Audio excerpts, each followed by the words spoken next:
Systemic racism in sport is alive and well, and the resistance towards change just as strong. That's the subject of a new book co-authored by former anti-apartheid activist Peter Hain and former cricket administrator Andre Odendaal. ENCA's Justin Ford has more. Pitch Battles, Sport, Racism and Resistance. That's the title of the book Peter Hain and Andre Odendaal penned, looking at the politics of sport. I started off as an activist, combating the argument that sport and politics shouldn't mix. And my argument always was apartheid infested its sports system uniquely with politics in a way that no other system in the country did.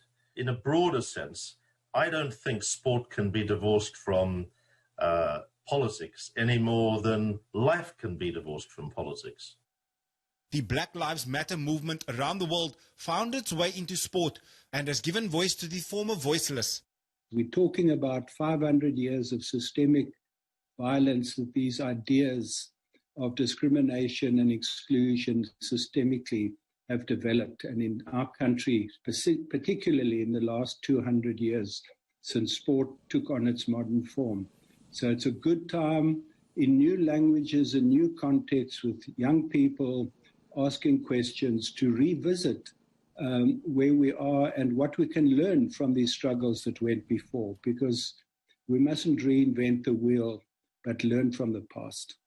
The recent decision by Cricket South Africa not to take the knee in the series against England has raised some eyebrows. What struck me about the contemporary debate, especially around cricket, was that attitudes amongst some of the white cricketers haven't changed. So the legacy is still there. And I would have thought that it would have the one set of sports people in the world who should have been taking the knee was in South Africa, to send a signal to the rest of the world that South Africa had actually understood its apartheid history. And so I was frankly very disappointed by that. The two authors are convinced that change in sport will only be effective if open communication takes place with the understanding of the injustices of the past. Justin Ford, Cape Town.